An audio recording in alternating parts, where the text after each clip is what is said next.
অভিজ্ঞতা কাজে লাগিয়ে রাষ্ট্র পুনর্গঠনের কাজে হাত দেবে বিএনপি, জানালেন তারেক রহমান। নির্বাচনে হেরে যাওয়ার ভয়ে হতাশ হয়ে পড়েছে একটা পক্ষ, মন্তব্য জামায়াত আমিরের। ভোট কেন্দ্রে মোবাইল ফোনের উপর নিষেধাজ্ঞা প্রত্যাহার করল ইসি। নাহিদের বিরুদ্ধে দ্বৈত নাগরিকত্বের অভিযোগ, প্রার্থিতা স্থগিত চেয়ে রিট।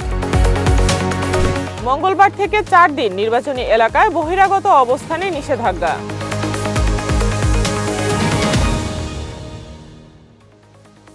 আসসালামু আলাইকুম। দিগন্ত প্রাইম টাইমে সবাইকে আমন্ত্রণ জানাচ্ছি, আমি সাইমা আক্তার। শুনছিলেন সংবাদ শিরোনাম, এবার বিস্তারিত। বিএনপি চেয়ারম্যান তারেক রহমান বলেছেন, বিএনপির দেশ পরিচালনার অভিজ্ঞতা আছে, সেই অভিজ্ঞতাকে কাজে লাগিয়ে বিএনপি রাষ্ট্র পুনর্গঠনে কাজে হাত দিতে চায়। সোমবার রাজধানীর বনানীতে নির্বাচনী পথসভায় তিনি এমনটা বলেন। তারেক রহমান বলেন, নির্বাচন ঘিরে মানুষের অনেক প্রত্যাশা তৈরি হয়। বিএনপির কাছে সারা বাংলাদেশের মানুষের অনেক প্রত্যাশা আছে, সেভাবেই পরিকল্পনা নেওয়া হয়েছে। পথসভায় ফ্যামিলি কার্ড ও কৃষি কার্ডের গুরুত্ব তুলে ধরেন বিএনপি চেয়ারম্যান। একটা পক্ষ নির্বাচনে হেরে যাওয়ার ভয়ে হতাশ হয়ে পড়েছে বলে মন্তব্য করেছেন জামায়াত ইসলামীর আমির ডাক্তার শফিকুর রহমান। তাদের সমস্ত অপকর্ম প্রতিহত করা হবে বলেও জানান তিনি। আজ রাজধানীর মোহাম্মদপুরে নির্বাচনী প্রচারণায় এমনটা জানান জামায়াত আমির। তিনি বলেন, একটি দল ক্ষমতার জন্য উদ্গ্রীব হয়ে উঠেছে, দেশের জনগণ আগেও তাদের দেখেছে। আমলা সচিবদের উদ্দেশ্যে জামায়াত আমির বলেন, সরকারের কিছু আমলা এবং সচিব এখনো দলবাজি করে তাদের পছন্দের প্রার্থীদের জিতিয়ে আনার চেষ্টা করছে। এমন কাজ এবার কেউ করলে তাদের আর ক্ষমা করা হবে না বলেও উল্লেখ করেন তিনি। আসন্ন ত্রয়োদশ জাতীয় সংসদ নির্বাচন ও গণভোটকে কেন্দ্র করে মোবাইল ফোন নিয়ে ভোট কেন্দ্রের 400 গজের মধ্যে মোবাইল ফোন ব্যবহারে নিষেধাজ্ঞার সিদ্ধান্ত থেকে সরে এসেছে নির্বাচন কমিশন। সোমবার বিকেলে এ তথ্য জানান ইসি সচিবালয়ের সিনিয়র সচিব আক্তার আহমেদ।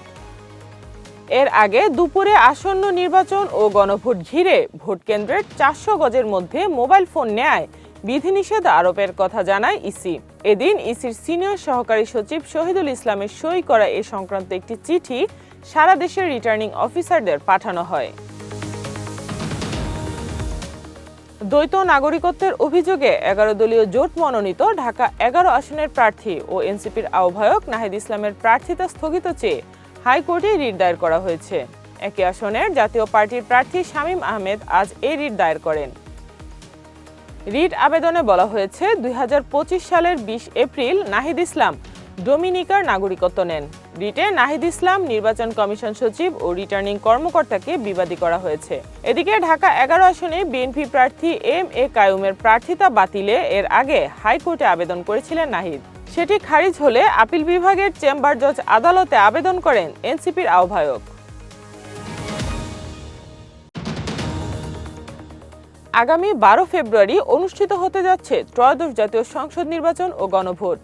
এই নির্বাচনকে সামনে রেখে প্রতিদ্বন্দ্বী প্রার্থীদের সব ধরনের নির্বাচনী প্রচারণা আগামীকাল মঙ্গলবার সকাল 7:30টায় শেষ হচ্ছে। সোমবার ইসির সিনিয়র সহকারী সচিব শহীদুল ইসলামের সই করা এক বিজ্ঞপ্তিতে এ তথ্য জানানো হয়েছে।